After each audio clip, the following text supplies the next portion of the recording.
cumprimentando o professor José Luiz do Amaral, presidente da História da Medicina, aqui da Sociedade de História da Medicina do Rio de Janeiro, da Associação Paulista de Medicina, da Academia Nacional de Medicina. Eu cumprimento todos os congressistas, os docentes, os historiadores, os acadêmicos, consequentemente, nesse esforço enorme que se faz para engrandecer a história da medicina. Falar de patologia, eu gosto muito. Falar de história da patologia, eu gosto mais. E faço isso no momento em que a nossa especialidade, a patologia, está tendo uma redução muito grande de pessoas interessadas. Porque falar por um estudante de medicina que entra para a medicina, que é cardiologia, nem precisa. Que é dermatologia, tampouco. Mas ele nunca ouviu falar numa consulta do patologista. Então, a patologia já entra no cenário da ambição do estudante com perda diante de outras especialidades. Então, ter essa oportunidade de evocar a patologia e de transmitir algum interesse para que todos os presentes o possam multiplicar isso nos seus centros, nos seus hospitais, nas suas universidades, nos locais de trabalho, é uma coisa bem interessante. Nada se sabe de sua arte aquele que lhe desconhece a história. Pode passar. Conta-se a história da patologia pela grandeza das instituições médicas e principalmente pela contribuição de seus mestres. Eu acho que o importante está na pessoa, no mestre escola, naquele que faz a consciência dos seus alunos. E, consequentemente, presta-se uma homenagem a todos esses que atuam na patologia. E para o seu desenvolvimento, para o desenvolvimento da patologia, foi preciso o crescimento da anatomia, da física, da química, da bacteriologia e da fisiologia. Eu daí só vou destacar a química. Se não houvesse os corantes, a hematoxilina, o Ginsama, como os patologistas iam corar as suas lâminas para fazerem os seus diagnósticos? Só isso, no fator da química. E das instituições.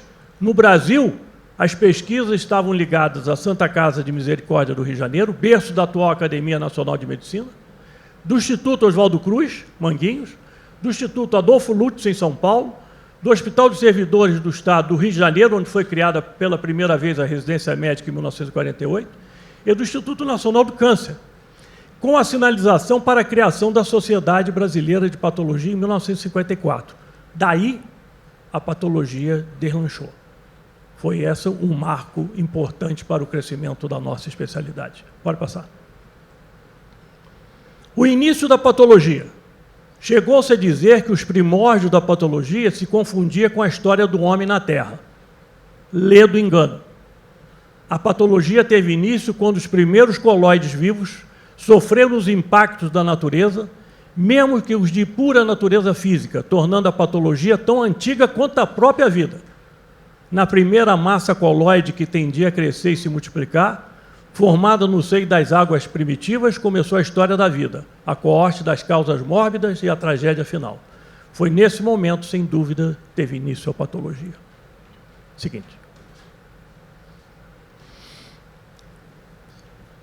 Tem momentos, pensamento ligado às condições patológicas, que já foram aqui escrutinadas em diversas ocasiões, desde o primeiro período, o período não anatômico ou pré-humoral, ligado aos médicos e os feiticeiros. As moléstias eram atribuídas aos espíritos malignos ao desagrado dos deuses. Devido a esse conceito, a medicina era empírica, confundia-se com a religião, feitiçaria, magia e superstição, sendo exercida, sobretudo, por sacerdotes e feiticeiros. Foi primeiro religião, depois ciência e arte. Seguinte. No segundo período desse pensamento humano, no sentido da conjuntura do estudo das condições patológicas, vem o período pré-anatômico ou moral de Hipócrates, a medicina como ciência e a ética médica. Além de tudo, Hipócrates consagrou-se pelo conceito ético do relacionamento do médico com o paciente. Pode passar. Aqui, no terceiro período, ele se aproxima mais de nós. Nós temos a primeira fase orgânica, de Morgane. Morgane não usou nunca o microscópio. Ele fazia necrópsias. A fase tecidual de Bichat, a doutrina dos tecidos, aqui já entrando com Virchow, que é o pai da patologia celular, considera-se o pai da patologia microscópica, porque Bichat é da patologia macroscópica, a teoria celular. Aqui começa o uso, a aplicação do microscópio.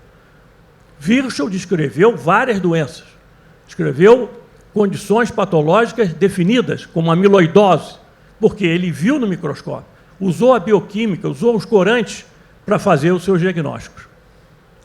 A quarta fase, que é a subcelular da microscopia eletrônica, em 34, e a patologia, quinto período, a imunohistoquímica, papel da patologia molecular, a informática e os nossos dias atuais dessa patologia maravilhosa que se transformou. Seguinte. Andrés Vesalius, tenha dúvida, o maior anatomista de todos os tempos. Ele deixou e criou na escola de Pádua uma sequência de professores maravilhosos. Não é? Eustáquio, Falópio, Arâncio, Água Pendente, vários passaram lá. E outros voltaram lá e continuaram a obra da anatomia por Vesalius. Seguinte. O desenvolvimento do microscópio. Vejam, os primeiros microscópios aumentavam 20, 40 vezes. Depois eles conseguiram fazer microscópio aumentando 200 a 300 vezes. Hoje, um microscópio eletrônico aumenta 1 milhão de vezes. Aumenta 1 milhão de vezes. É uma diferença realmente muito grande. Isso se deve ao conhecimento das lentes. Leonardo da Vinci contribuiu para isso, das lentes côncavas, do microscópio, da composição da imagem. Um fato muito importante. Então, nós tivemos uma tecnologia chegando à patologia para poder permitir os avanços. Seguinte. Pode passar. Uma contribuição importante. Vejam, Zuckerkandli escreveu o Corpúsculo de Zuckerkandli. Esta foi uma contribuição da anatomia humana à anatomia patológica. Conseguiu-se identificar aí o quê? O comportamento das células cromafines, os paragangliomas, os tumores de suprarrenal, os tumores de outros locais do organismo. Seguinte. Este vitral está na entrada do laboratório de patologia lá do nosso Gafreguini. O laboratório ligado a Pasteur, Oswaldo Cruz e a Ehrlich. Ehrlich no tratamento da sífilis, porque o hospital Gafreguini, no início, ele foi construído para o controle das doenças venéreas. Seguinte. Aqui tem um fato já relatado nesta mesma manhã. As considerações, a descoberta do bacilo álcool-ácido resistente por Robert Koch. A patologia conhecia todas as lesões da tuberculose. Todas as lesões eram sabidas, sem se conhecer o germe. Não se tinha etiologia, mas se sabia das lesões anatômicas. Todas elas, sem exceção, desde do nódulo de Gone, do complexo primário da tuberculose, a contribuição de Ashf no estudo da tuberculose. Vejam aqui 2 pulmõezinhos e o coração de uma criança, naturalmente, bem, o corte total, uma caverna primária. Todas essas lesões eram macroscopicamente identificadas, mas não se sabia. E se perguntava ao Virchow, por exemplo, o que é isso, Virchow? Isso é processo degenerativo. Para tudo se tinha uma desculpa. Quando se perguntava ao Virchow, o que é essa atrofia amarela aguda do fígado? Isso é o que, Virchow? Por que dá isso no fígado? É o vírus. Sabemos hoje que é o vírus. Como é que ele justificava? ele dizia, não, é um muco que impacta no colédoco e aí não deixa passar a bile, reflui e dá essa necrose no fígado. E aí alguém disse, bom, mas eu fiz uma necrópsia e não encontrei isso. Ele disse, foi na hora de movimentar o cadáver que deve ter caído lá o material. Quer dizer, para tudo se tem uma desculpa, um conceito. É o chamado mecanismo básico das doenças que vão sofrendo dia a dia os avanços dos conhecimentos científicos. Pode passar. Homenagem à radiologia, com Röntgen. Como estudar patologia óssea sem a radiologia? Como estudar, através das imagens de hoje, as lesões neurológicas? Röntgen, a patologia agradece. Seguinte. Bem, um dos mistérios da medicina, durante muitos séculos, foi como é que o sangue entrava escuro no coração e saía vermelho do outro lado. Esse foi um grande mistério. E isso se o próprio Harvard morreu sem ter conhecimento disso. Porque só foi esclarecido no momento em que Marcelo Malpighi descobriu os capilares dos alvéolos pulmonares, justificando a hematose. Simples, quando ele encontrou isso no mesentério das rãs. E, consequentemente, permitiu esclarecer vários mecanismos dos grandes fenômenos da hemorragia, da hiperemia, do edema, da embolia, do infarto, da disseminação das metástases pelos capilares. Agora se sabe, naturalmente, tudo isso. E Malpighi ainda descreveu os glomérulos. Tanto é que os glomérulos são conhecidos como glomérulos de Malpighi. Seguinte. A contribuição da fisiopatologia, Claude Bernard. Claude Bernard fez a descoberta do estudo da digestão, da secreção pancreática, do glicogênio, da função glicogênica no fígado, a descoberta dos nervos vasomotores e a farmacodinâmica do curare.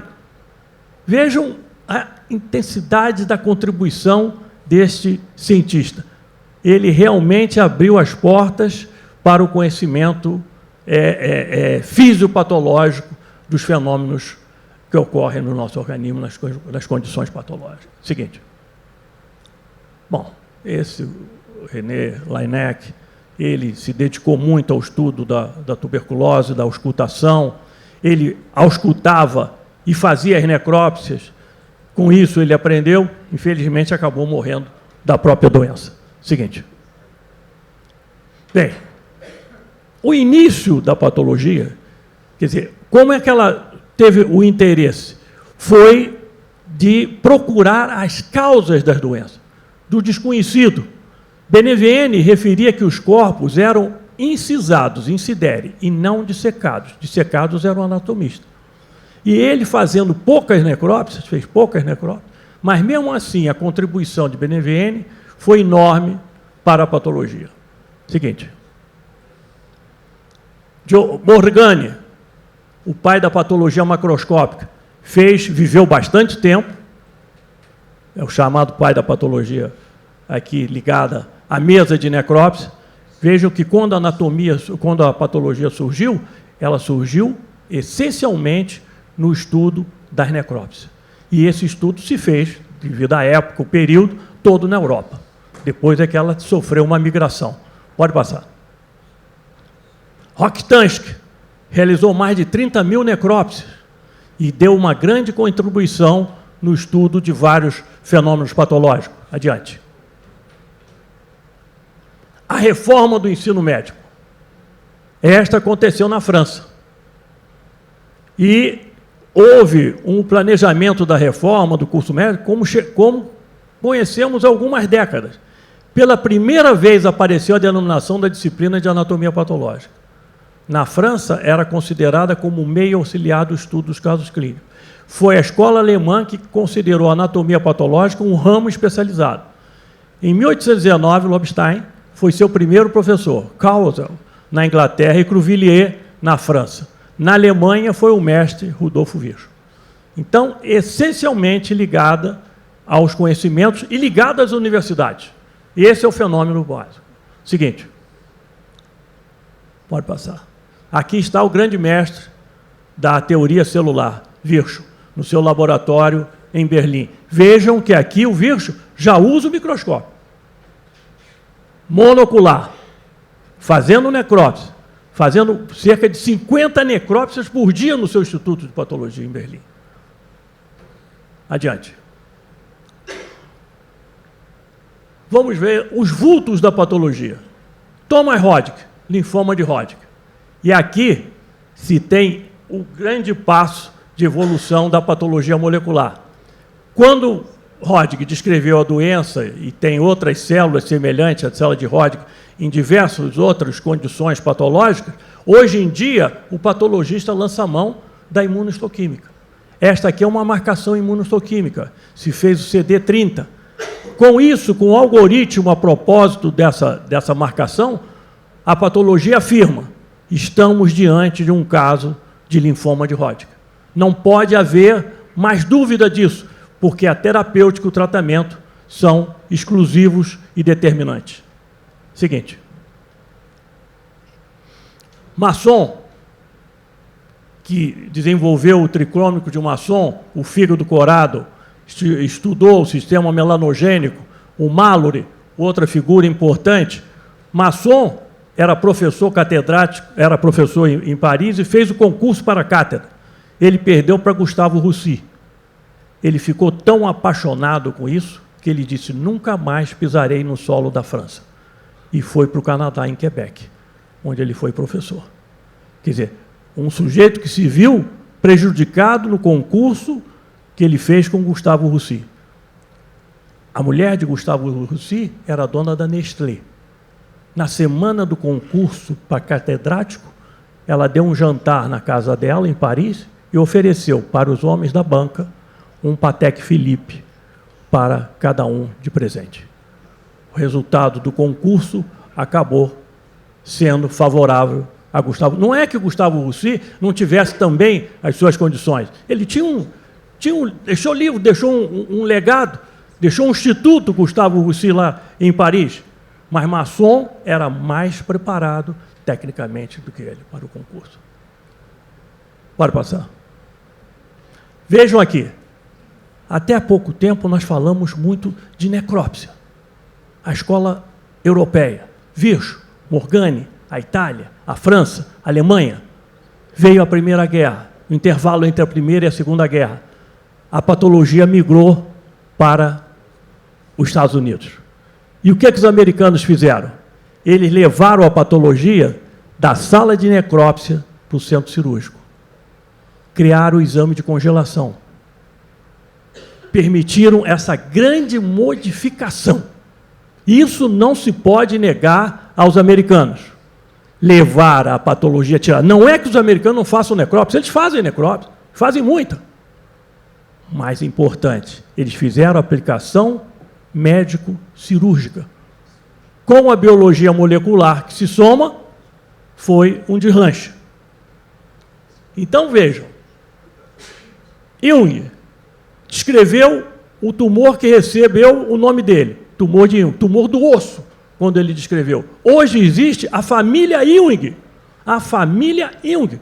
Todos os tumores de células redondas e azuis são tumores de Jung, que merecem diagnóstico diferencial imunohistoquímico.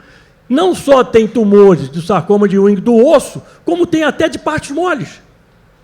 E aqui a marcação com CD99, identificando as células indiferenciadas do sarcoma de Jung. Está aí uma contribuição americana. A seguinte. Vejam como é que isso levado aos estudantes pode despertar coisas bem interessantes.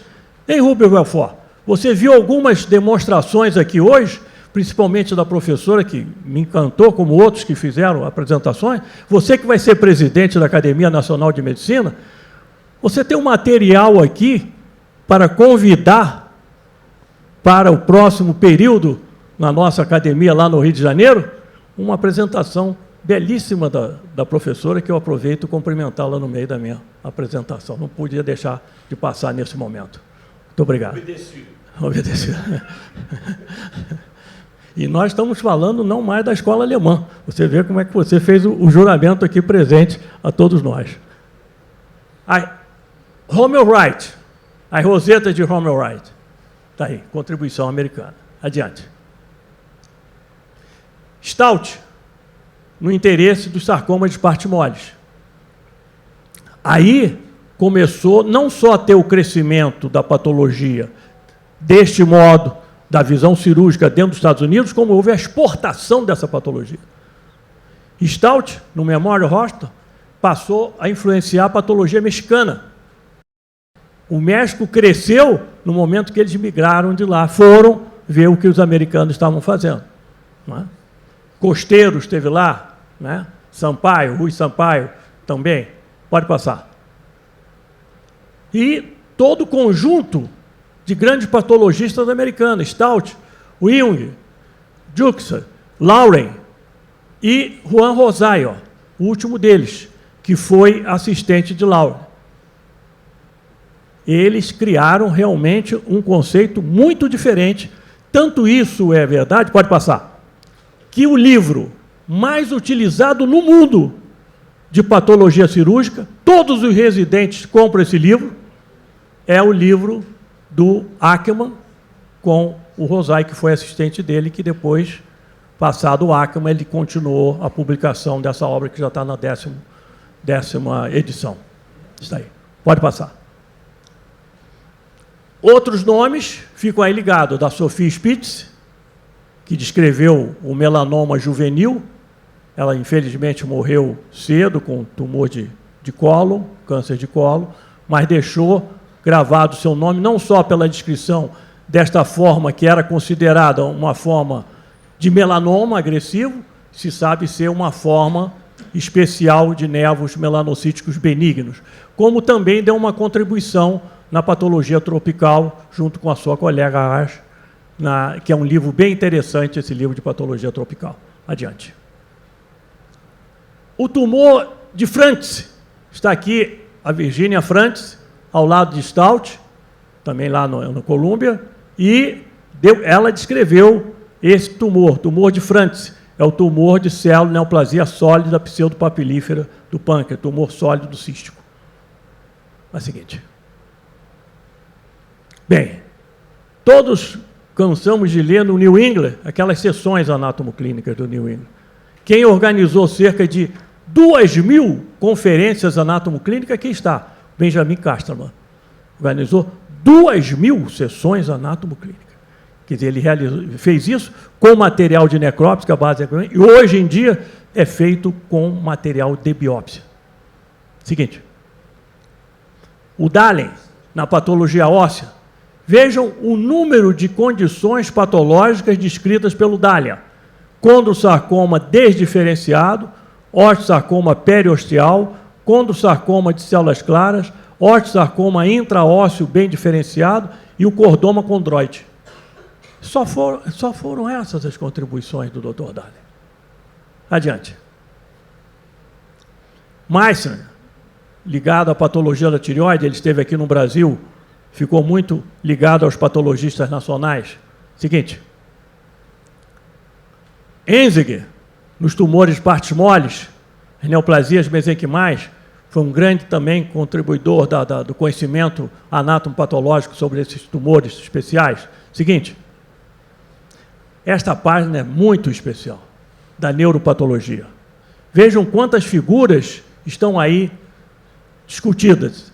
O Ramon e Carral, o Golgi, os dois ganharam o prêmio Nobel de Medicina, embora eles tivessem rixa entre eles, e o Del Rio Ortega.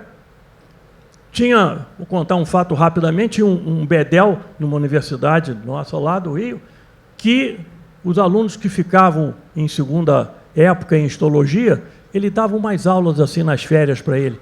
E ele dizia para os alunos, olha, estudem bem essas lâminas de sistema nervoso central, porque essas colorações foram feitas por dois irmãos gêmeos, o Ramon e o Carral. Estuda que o professor vai perguntar isso. Essas lâminas são do Ramon e Carral, eles eram irmãos gêmeos. Pode passar.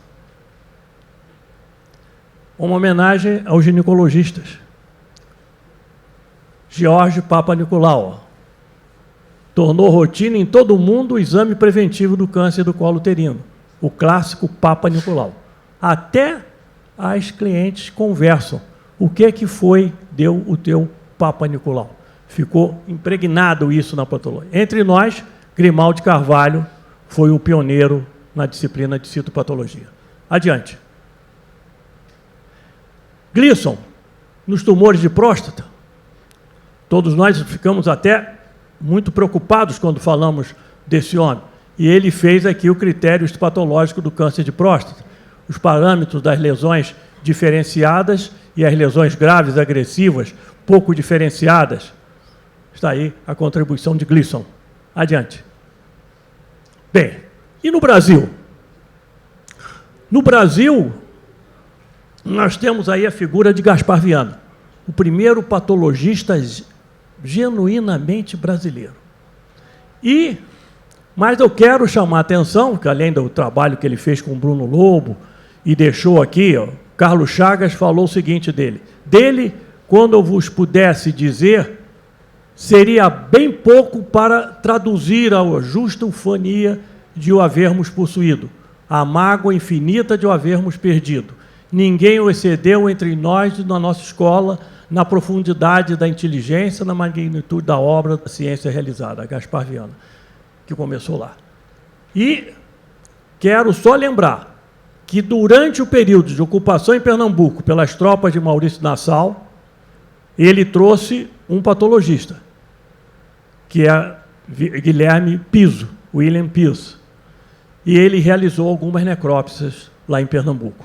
Esse tenha sido talvez o primeiro patologista que chegou aqui entre nós. Seguinte, há figuras no Instituto Oswaldo Cruz, Rocha Lima, Margarino Torres, porque com a morte de Gaspar Viana, o Instituto Oswaldo Cruz ficou sem patologista. Chagas, então, teve que trazer a contribuição de Crowell, da escola de Jung, que ficou lá trabalhando no Instituto, veio para ficar 2 ou 3 meses e ficou lá 4 ou 5 anos trabalhando e passando as suas informações.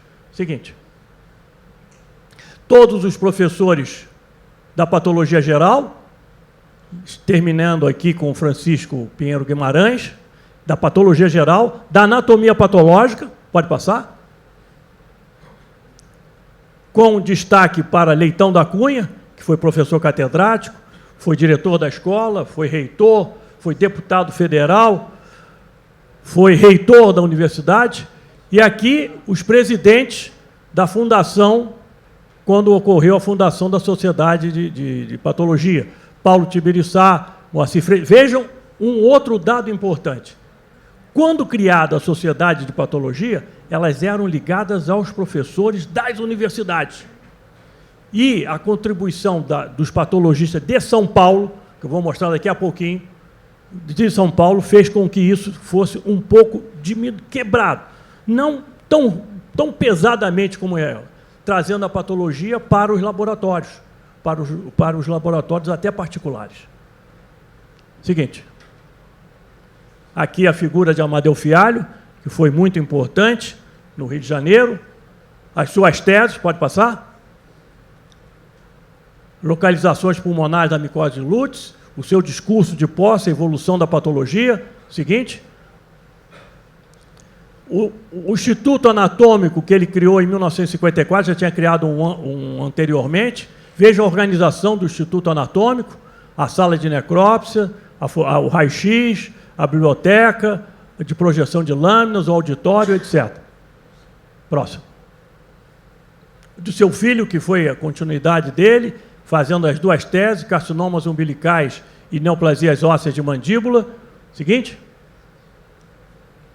E aqui, em São Paulo, a escola, porque aqui se tem pesadamente a contribuição da escola da USP, da Universidade de São Paulo.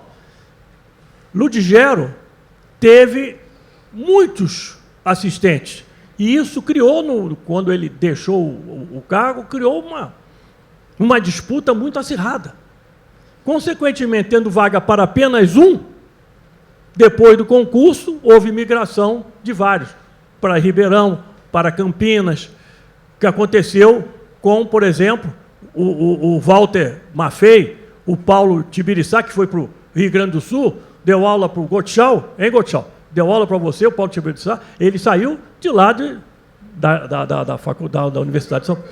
Teu professor. Aconteceu isso. O outro foi para Campinas, etc, etc. Seguinte, a Escola Paulista, o Michalane e o Jesus Carlos Machado. Jesus Carlos Machado, extremamente bondoso, um indivíduo social, bem relacionado. Fizemos campanha junto com ele no Nordeste, no estudo dos casos de AIDS. Deve-se também ligar aqui a figura de Humberto Torlone, que foi para Genebra, na unidade de câncer da Organização Mundial de Saúde, Jesus Carlos Machado, Michalane, Antônio Luiz, que veio do Rio para São Paulo, a figura de Bounier e Oswaldo Janotti Filho. Tem aí figuras importantes nesta área da Escola Paulista de Medicina. Maffei, não tendo lugar lá, foi para a Santa Casa, aqui em São Paulo, junto com dois assistentes novatos, Donato Próspero e Carlos Marigo. E o Donato Próspero realizou, junto com Cláudio Lemos, o Clube do Osso, no Rio de Janeiro, e fez outras, e continua a sua atuação ainda em atividade. Pode passar. Quando criada a escola de Ribeirão Preto, a universidade, a Faculdade de Medicina de Ribeirão Preto, e isso se deve ao Zeferino Vaz, ele trouxe o Köbler, que foi um homem que realmente, através das suas necrópsias, em doença de Chagas, criou as teorias neurogênicas e outros pontos sobre os mega-esôfago, mega-colo, mega-ureter, e foi uma contribuição muito pesada. Seguinte. Luiz de Boiolo, isso é uma saga. Esse homem era professor catedrático de anatomia patológica em Roma. Mussolini mandou um recado para ele. Você tem que entrar para o partido fascista e abandonar sua mulher porque ela é de origem judaica. Ele disse, eu não vou nem entrar para o partido fascista, nem vou largar a minha mulher. Ele, no dia seguinte, teve a casa incendiada, ele teve que fugir. Veio para onde? Veio para o Brasil. Quando chegou aqui, todos o reconheciam. Professor Boiolo, catedrático em Roma, vai trabalhar onde? Vai trabalhar no Hospital Moncol Filho. Vai fazer necrópsia. Mas aí disseram, cadê o diploma de médico? Não tem. O diploma de médico está lá na Itália. Ele vai me dar como? O ministro lá de Mussolini vai me dar? E como é que você vai trabalhar aqui? Tem que fazer o concurso para a Faculdade de Medicina. Mas como é que eu vou entrar no vestibular? Eu tenho que apresentar o diploma de secundário. Aí, o que ele fez? Ele teve que entrar para o Pedro II, fazer o ginásio, o científico, fazer o vestibular, para passar para a universidade. E olha a briga, ele sabia história universal, mas sabia história do Brasil? Como é que ele ia dizer o pretérito perfeito, o verbo haver?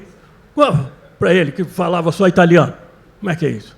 Foi um problema sério, mas ele venceu tudo isso e passou para a escola de medicina, entrou pelo vestibular. Naturalmente que aí ele não fez os 6 anos completos, porque aí ele teve as notas facilitadas, os créditos facilitados. Este homem conta realmente uma história à parte.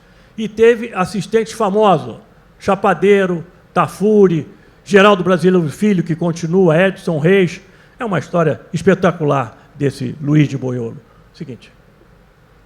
Todos os professores de patologia geral, com seus livros, todos aqui presentes estudaram num livro desse. Os mais antigos no livro do Boyd, ou no Anderson mais novo, ou do Hobbes mais recente. Todos nós estudamos num livro desse de patologia. Não tenha dúvida. A patologia realmente ela está perdendo um pouco, mas eu tenho esperança que ela venha recuperar esse espaço. E por isso é que eu, enfaticamente, aonde eu vou, aonde eu posso, eu faço uma sentença a propósito do seu crescimento, da sua voltar àquilo que se viu da patologia. com mais interesse dos estudantes de medicina. É o seguinte, outros patologistas, McClure, Francisco Duarte, Cláudio Lemos, fazer uma homenagem especial ao Marcelo Franco, aqui de São Paulo, lembrar o patologista em Brasília, do Elcio aqui, do Adonis de Carvalho em Pernambuco. O tempo já está esgotado, eu estou um pouco mais acelerado. Seguinte, Zé Maria Barcelos, ligado à contribuição da citopatologia. Seguinte, Onofre Ferreira de Castro, na sua posse na academia, com Dagmar Chaves, Francisco Fialho e outros mais. Seguinte, na academia também a posse do professor Domingos de Paula, grande figura, criou o laboratório de patologia no Clementino Fraga Filho, está aqui ao lado, na sua posse, ao lado de Aloysio Salles da Fonseca, que foi 5 vezes diretor do Hospital Servidor do Estado e 3 vezes presidente da Academia Nacional de Medicina. Seguinte, a Nadil Roselli também, grande dedicada, a contribuição de todos os hospitais do Rio de Janeiro para a patologia, a implantação do serviço de congelação por Hernani Torre no Hospital Servidor do Estado. Outro. A contribuição à AIDS deu uma oportunidade grande na patologia para a descrição de várias condições patológicas, infecciosas, etc. Seguinte, estamos terminando. E o quarto período, que é aquele que nós estamos vivendo, a patologia molecular do nosso tempo. As técnicas de hibridização in situ, o sequenciamento do DNA, a biologia molecular pode auxiliar na identificação do câncer e indicar mais eficientes forma terapêutica. O futuro é nobre para o patologista. Isto é um dado importante. Esta vontade, esse entusiasmo que eu tento demonstrar nas aulas e tudo mais, é para o interesse maior da nossa especialidade. Tem mais algum? Enfim, muito obrigado e desculpe pela um pouco da demora.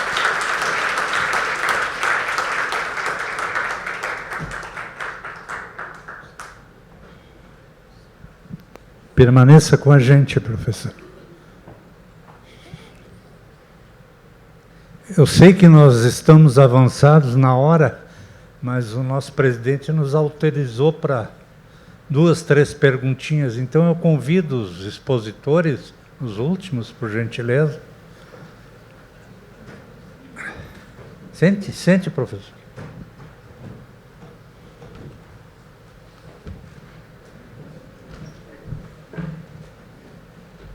Já temos um inscrito lá. 2.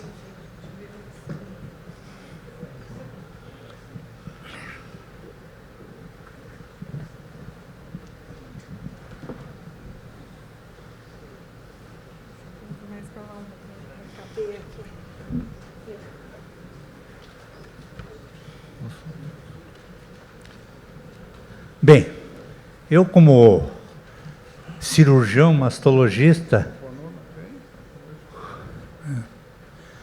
eu sempre convivi muito com os patologistas. E o que me chamou a atenção na sua exposição, professor, foi o seu entusiasmo com o que faz. Isso uma coisa que eu admiro demais, é o amor, o entusiasmo, e essa vontade de transmitir aos jovens. O senhor está fazendo uma cruzada em favor da patologia, que realmente deu uma diminuída, vamos dizer assim. Mas, olha, meus parabéns. Bom, primeiro inscrito lá, por favor, como é o seu nome? É João Sobreira, eu sou diretor aqui na Associação Paulista de Medicina. Bem curtinho. Tá? Perfeito. As palestras são não só informativas, culturais, como emocionantes, né? Porque nos remetem à nossa história, à nossa própria história de cada médico, de cada estudante que estudou a medicina no seu curso. Então, nos emociona ouvir todos esses vultos históricos e realmente é emocionante. Eu gostaria de perguntar à mesa, alguém que possa responder, se há alguma iniciativa, ou se houve alguma iniciativa da academia, no sentido amplo, de introdução do curso de uma cadeira de História da Medicina no curso médico, para fonte de inspiração e exemplo para a prática da medicina. Gotchel, pode responder essa? Ele perguntou se existe em alguma faculdade, né? Não, alguma iniciativa por parte da academia, academia no seu sentido amplo, de introdução de uma cadeira de História da Medicina, uma cadeira no curso médico, como fonte de inspiração para os estudantes e como exemplo também para a prática da medicina. Algumas faculdades de medicina estão despertando para essa necessidade. Infelizmente, o nosso ensino médico se tornou muito tecnicista, né? Duas outras situações que deveriam ter um destaque especial é a ética médica e a história da medicina. Algumas faculdades estão despertando para essa necessidade, estão introduzindo nos cursos, mas não existe nenhuma orientação oficial oriunda do MEC que aconselhe fazer isso. O que acontece é que as pessoas interessadas, os professores interessados em História da Medicina, sempre dão cursos de extensão, cursos paralelos e tudo isso. Mas acho que a Academia Nacional de Medicina, como um órgão aconselhador do governo, desde que foi fundada, ela durante um certo tempo foi uma espécie de Ministério da Saúde, né? Poderia fazer uma campanha nesse sentido. E aqui nós temos o futuro presidente, o Dr. Belfort, que está anotando ideias para a sua próxima gestão. Eu acho que isso é um assunto muito importante a ser desenvolvido. Porque quando vou à França, eu sempre faço uma visita à Faculdade de Medicina da Universidade de Paris. E lá eles têm um departamento de História da Medicina que nós encontramos sempre 20, 30 pessoas fazendo teses sobre História da Medicina. Isto aqui no Brasil não é uma atividade curricular, regular, acadêmica, ela é esporádica, é sempre desenvolvido por pessoas especialmente interessadas. Acho que esta sugestão é maravilhosa. Um momentinho.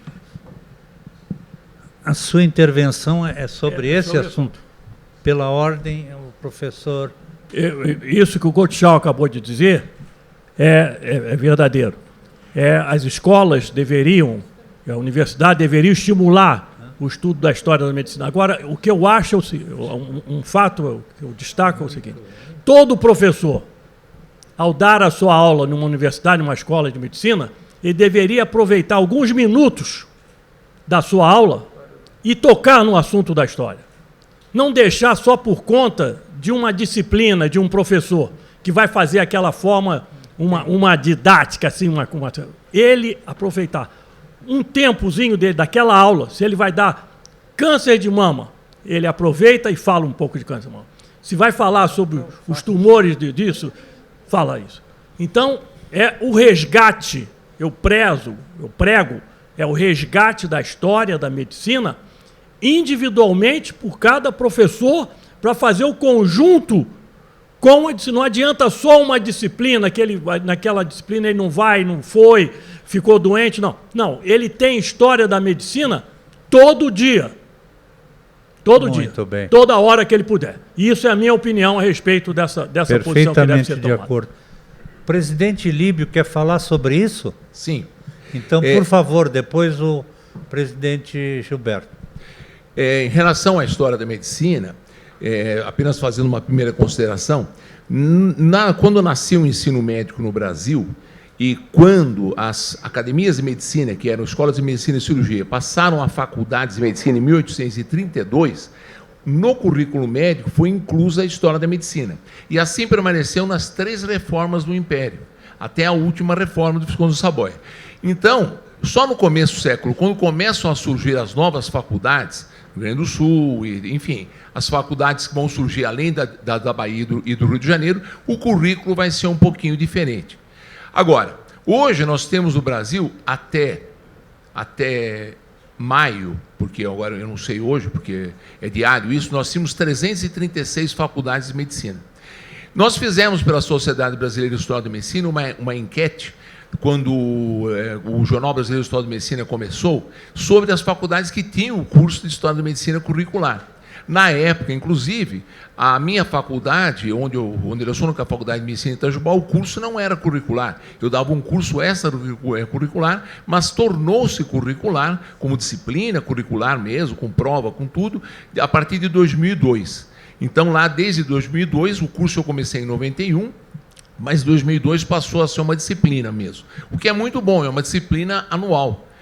Tanto que nós temos o livro de História da Medicina, Curiosidades e Fatos, aqui que os alunos escrevem, né? Tudo isso possibilita uma disciplina curricular.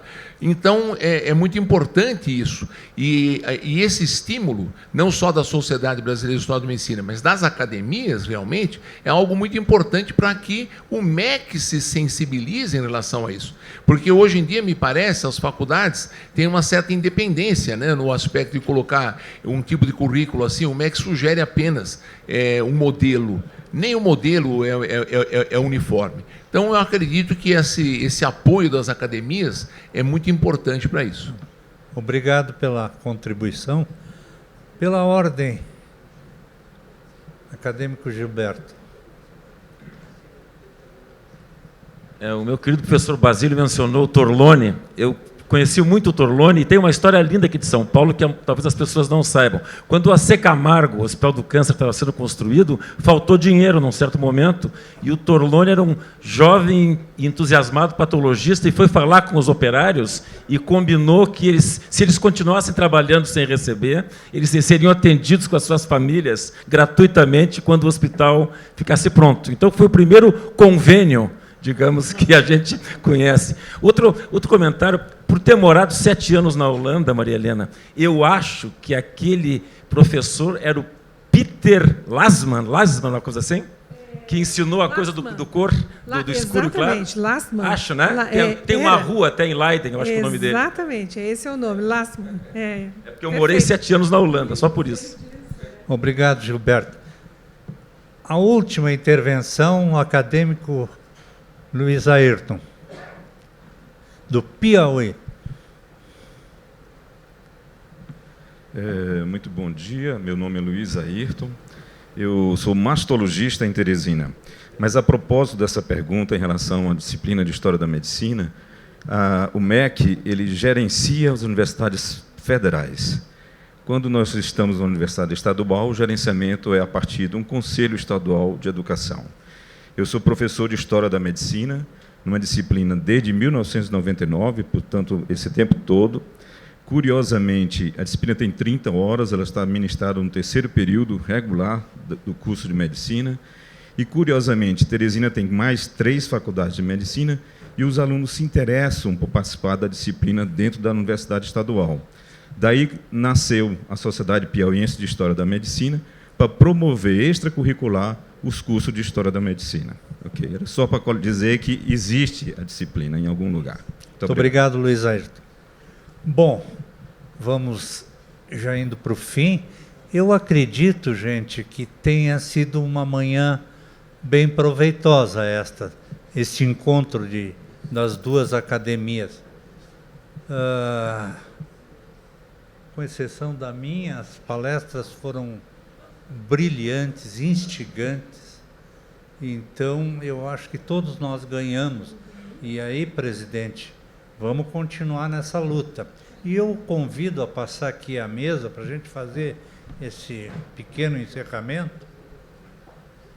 Então, aquilo que nasceu de uma ideia do nosso presidente, o presidente Gilberto, hoje mostrou seus frutos. E eu acredito que foram bons.